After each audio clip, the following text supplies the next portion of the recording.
La seule chance de ne pas être cocu, c'est de ne jamais le savoir. Manque de bol, Kevin Levy apprend qu'il est cocu après 9 ans de relation. Si vous ne le connaissez pas encore, Kevin Levy est un comédien talentueux, un humoriste drôle, authentique et un super bavard. Mais c'est surtout mon invité aujourd'hui sur Allo J le Live. Kevin, comment ça va? Mais ça va très bien. Merci d'avoir accepté l'invitation. Non, mais je suis trop content, c'est bien. Et en plus, il y a du matos, il y a des belles lumières. Il est beau derrière la caméra. C'est vrai qu'il est beau. Aujourd'hui, ça change un peu. On n'est pas en studio, on est au restaurant Le Shkoun. Merci de nous avoir prêté le lieu aujourd'hui. Alors, Kevin, on va tout de suite parler de ton actualité. Tu joues donc ton seul en scène, Cocu. Alors, Cocu, c'est un mélange de sketch, de stand-up, de chant, de danse. Car oui, tu as une formation aussi de comédien, de chanteur de l'Académie internationale de la comédie musicale. Oui. Alors, c'est vrai que dans le spectacle, tu ajoutes de la danse et du chant. Est-ce que tu trouves que ça apporte plus de cachet, du coup? Ben non, mais ça apporte forcément un truc parce que ça fait un spectacle plus riche. Et comme j'ai... Ah, il y a un truc qui est tombé. Et comme... j'ai été formé à tout ça, je me suis dit que le mettre au service d'une histoire, c'était intéressant. Ça, les gens, je pense que pendant 1h30, ils se font jamais chier. Enfin, j'essaye. Hein. Je voulais te poser une question, Oui. La première du coup qui m'est venue en tête quand je savais que j'allais t'interviewer. Est-ce que tu as déjà été cocu? Ah bah oui, évidemment. J'ai été cocu, j'ai fait cocu. Je pense que c'est un sujet qui est universel et je trouvais ça marrant d'en parler. Surtout qu'un mec assume de l'être. C'est vrai, tu as déjà été cocu? Ouais. Et comment Ça semble bizarre. Hein. Avec un physique comme le mien, on se dit c'est impossible. Bah, Mais je pense que 99% des gens le sont. Ouais. Et s'ils le sont pas, c'est parce qu'ils sont pas encore au courant. Mais non, mais...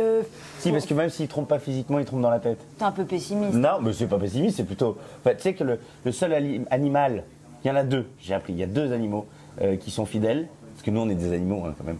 Oui. C'est le cygne et le pingouin. Le cygne et le pingouin? Ouais, le reste, je peux te dire, c'est n'importe quoi. Ah, j'ai un golden retriever, je peux te dire, il est pas du tout... Alors on est foutu quoi. Mais non. Bah oui, ça rassure pas trop hein. Mais non, mais c'est pas grave. Il y en a non, qui mais, vont... Tu vois, à Nantes, j'ai joué et la directrice du théâtre de Nantes, elle me dit on va commencer le spectacle le 14 février.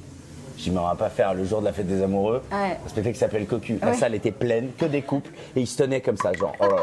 Qu'est-ce qu'il va raconter? Qu'est-ce qu'il va raconter? Qu'est-ce qu'il va raconter? Donc oui, je pense que beaucoup de gens sont cocus, mais c'est pas très très grave. Oui, oui. T'arrives en fait à détourner le problème quoi. Mais c'est une forme de liberté finalement, de pouvoir juste en parler.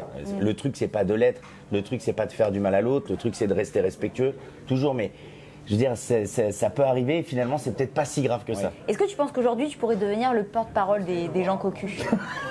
T'imagines le porte-parole des cocus? L'enfer. Non. Mais non, moi, je fais un spectacle, on est là pour se marrer. Chacun fait comme il veut, chacun fait comme il peut. Moi, je suis là juste pour qu'on rigole d'un sujet. C'est un prétexte, en fait, pour se marrer. Et c'est quoi, du coup, pour toi, le pire fléau dans un couple, aujourd'hui, sincèrement? La trahison. Tromper. Tu vas me dire, c'est une forme de trahison, mais ça dépend de ce qui est dit dans le couple. Et ça regarde que le couple. Oui, c'est ça. Chaque couple a ses limites, quoi. Voilà, chacun fait comme il veut. Alors, on va revenir un peu en arrière. Ouais, Flashback. Tu as joué dans plusieurs films, tu as écrit un two-man show avec Tom Leb, Oui. Kevin et Tom. Oui. J'étais venue vous voir à l'époque au Grand Virgule, on avait fait une interview très sympa. Et je ne sais pas si tu te souviens, je t'avais posé la question, est-ce que jouer à deux sur scène, ça donne de la force? Tu m'avais répondu que oui. Et si aujourd'hui je te demande, qu'est-ce que ça fait de jouer seul sur scène? Qu'est-ce qu'il y a en plus ou en moins? En fait, c'est un autre métier. La différence, c'est quand tu es deux, c'est que quand l'autre parle, ça va? À deux ou tout seul, c'est rien à voir, c'est pas le même métier en fait, c'est carrément un autre métier. Quand tu es seul, t'as pas le temps de réfléchir. Pendant 1h30, ton cerveau il est à fond. Alors quand tu es à deux, tu peux te reposer un peu sur l'autre en termes même d'énergie ou de texte ou ce qui se passe dans la salle.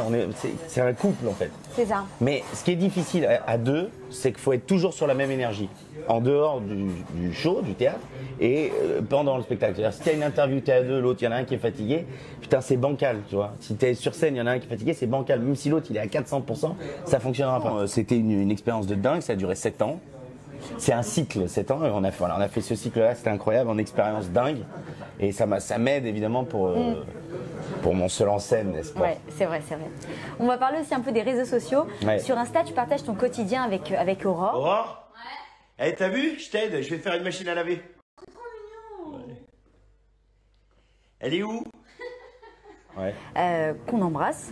Est-ce que du coup, tu crois que les réseaux sociaux, ils ont participé un peu à cette notoriété et ça t'a aidé à remplir aussi les salles? C'est un truc de ouf. Alors moi, j'ai pas compris ce qui s'est passé. J'ai posté une vidéo, elle a fait genre 2 millions sur Insta. Ouais, j'ai vu. Et après, je voyais les résas, genre au mois d'août, ça réservait pour décembre. Donc je me suis dit, la puissance des réseaux, c'est Impressionnant, vraiment impressionnant. Et ce qui est bien avec les réseaux, parce qu'il y a vraiment des trucs qui sont nazes dans les réseaux, mais ce qui est bien, c'est que c'est le public qui choisit. Et on n'est plus obligé d'imposer quelqu'un, un humoriste, un acteur, parce qu'une chaîne, un producteur dit on le met en avant.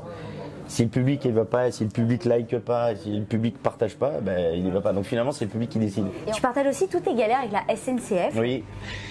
Mais il est de longtemps le retard ou pas? Vous savez pas?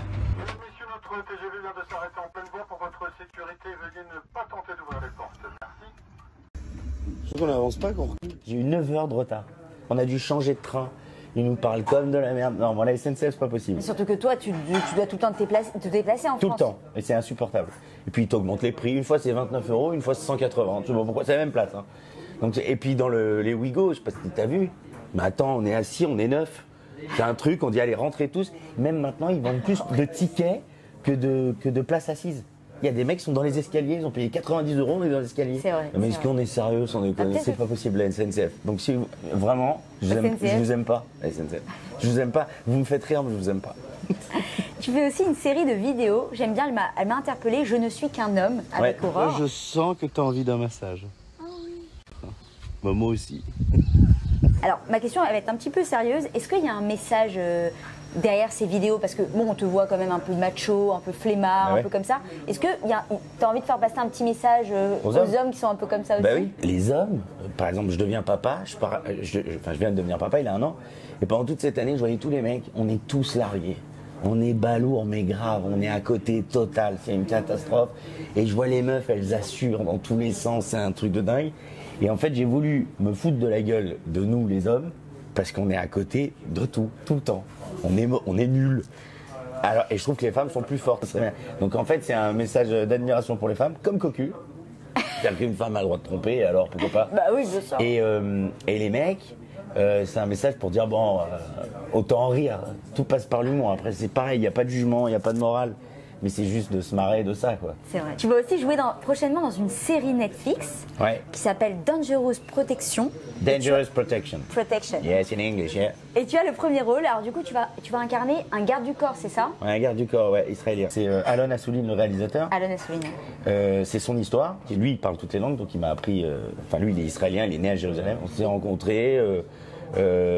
ça a matché, on a fait des essais. Au début, il m'a dit bon, alors le français ça va, je dis l'anglais, bon, on peut se démerder, il faut avoir l'accent, c'est pas grave. Ouais. Mais après, l'hébreu avec l'accent de Jérusalem et le russe, même si t'as un petit accent, c'est pas grave, mais c'est très très compliqué. Je te jure, le russe, la première phrase quand il m'a dit, alors ça fait Misha vaznes kazal что я свободный по-русски разговаривать. J'étais là genre, Misha quoi? C'était un bordel. Est-ce que du coup, en parlant de film, t'aimerais adapter Cocu en film? Ah bah c'est prévu, j'ai commencé à l'écrire. Ça peut être sympathique. Ah non mais c'est énorme, ah bien sûr. Et tu verrais qui comme acteur? Bon déjà toi. Pour faire le Cocu? Ouais. Ah bah je vais quand même y aller là. Ah ouais. Attends, sur scène je suis en eau, je vais quand même y aller sur le film. Et la tournée donc, de Cocu en spectacle continue en 2023? Ouais. Quelles sont les villes? Quelles sont les... Où tu vas il y a déjà, je crois, il y a Rouen, il y a Lyon, il y a Auray, il y a Caen. Et après, Paris, beaucoup. Qu'est-ce qu'on peut te souhaiter, Kevin, pour 2023? Ah, hyper compliqué. La santé, putain, la santé. Non, mais c'est vrai. Mon rêve depuis toujours, c'est d'être libre. Donc de continuer à être libre. Libre de proposer des trucs, de faire des choses. Voilà, la liberté. Enfin, pas trop libre non plus, hein. En couple?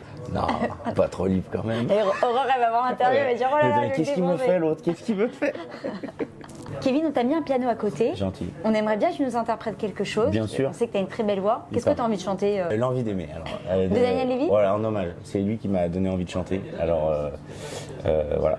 Après, j'ai que son nom, hein, j'ai pas sa voix. Mais ouais. D'ailleurs, il a une association. C'est là. Tac. Et si on peut aider, c'est magnifique. Parce que c'est un grand artiste et c'est fait bizarre qu'il soit parti, quoi. L'amour tellement possible, l'amour à qui l'entend, regarde tout, à qui le veut.